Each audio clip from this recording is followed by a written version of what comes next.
Well, that didn't work. Well, hello there. Knives Tear here.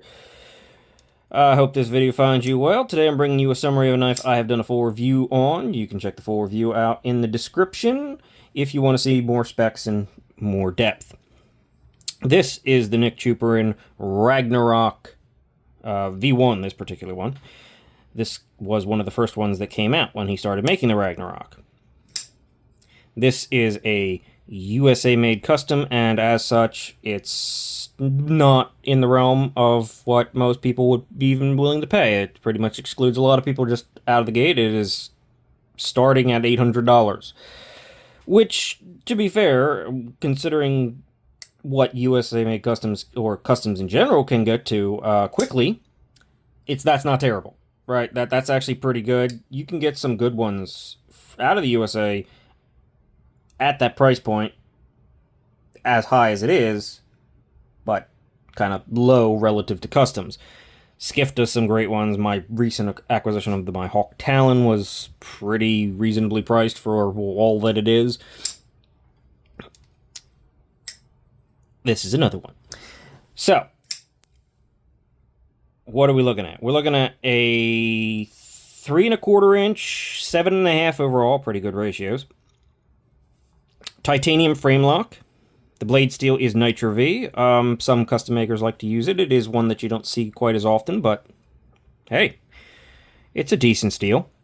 I'm sure the custom heat treat on it is probably going to be better than what you normally see, and I'm not complaining. If it helps keep that price down and it's executed well, it's a custom. You don't really complain about steel on the custom unless it's horrible, right? It's just kind of a thing you accept. You're getting a piece of someone's design more than you're focusing purely on functionality of the knife. Or anything custom, really. Just the way it works. It's on bearings. Moving on from that. It is on bearings. As you can see, it has this very cool, stepped blade that also steps on onto the swedge, and really makes a cool pattern right here, if I do say so myself. Yeah, and it's not like the super ultra thinnest knife. It doesn't have the grind to be super thin.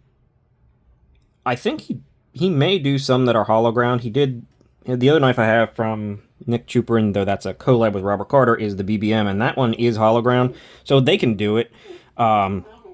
This one does not happen to be, but there may be some hollow ground ones. There are definitely ones without the stepped pattern on it, because that can surely create a little extra drag in a cut. But there's some options, right? You can go for some more performance-oriented variants. This was just something that I really liked the look of, and I already had a performance variant from them. You got the poon up here, which is, well, I mean, does anybody ever not like the poon? Well, that's not true. Occasionally the poon doesn't need to be there. I know, blasphemy, right? But sometimes I think a knife would look good with... They rarely look bad with the poon, but they could also look good without the poon. That's my take on the poon, for some reason. Plunge grind is... yeah, it could be better. I mean, it's a custom. Who gives a crap, right? It's if you want to cut it in choil, though, you can certainly do that, because it's a flipper tab. This particular variant, there are thumb stirred variants, but it's a flipper tab knife, and that's not going to get anywhere. That means the stop pin is not anywhere near this plunge grind. Wow, words are hard today. Okay. The finish on the blade, love that. It's kind of an icy stonewash, but it's super reflective with this heavy-duty sort of stonewash, acid wash. Really, really attractive two-tone kind of finish. And honestly, three-tone. The edge here is pretty close to... I mean, it's not like full polish, but it's very reflective. So, pretty nice there. Moving on, simple frame lock construction. There is no lock bar insert. It is on bearings. The action is pretty freaking great. I did put a little bit of... It was in my case for a while, and it got a little bit dry in there, so I just put a little bit of nano oil on the detent ball right before doing this and let it work in. It took almost nothing to get it back to that. And yeah, the action's pretty great. It is flat scaled, but they are pretty decently thick titanium. There's no milling out on them. The pattern, this starburst pattern, especially with this sort of frosty color, again, two-tone, this blue, light blue anno, and this frosty, I don't know, I guess that's kind of a stonewash too. Yeah, it looks really good, and it also goes along with the BBM that I have from Nick Chuprin. Same general color palette, or basically identical color palette, just slightly different pattern. And so when I saw this, I was like, yeah, that matches mine. That has to be the one, right? And this just screamed it to me. It is centered. There is no play. There's a titanium backspacer, titanium clip. It's not deep carry, but it works really well. It's low profile, super comfortable in the hand.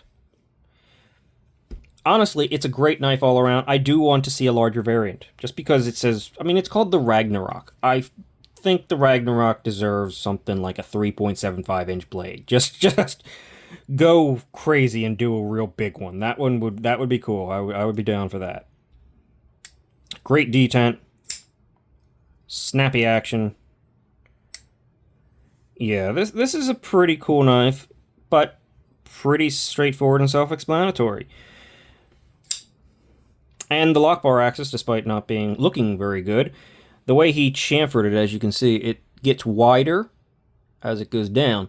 And that wider chamfer, I think that was a smart move. It makes it very easy to just get it from the side, despite not having extra access. Yeah, it's a good, well thought out knife. It's a really fun, cool model. Good price for a custom. I like it. I like it a lot. This is a nice one.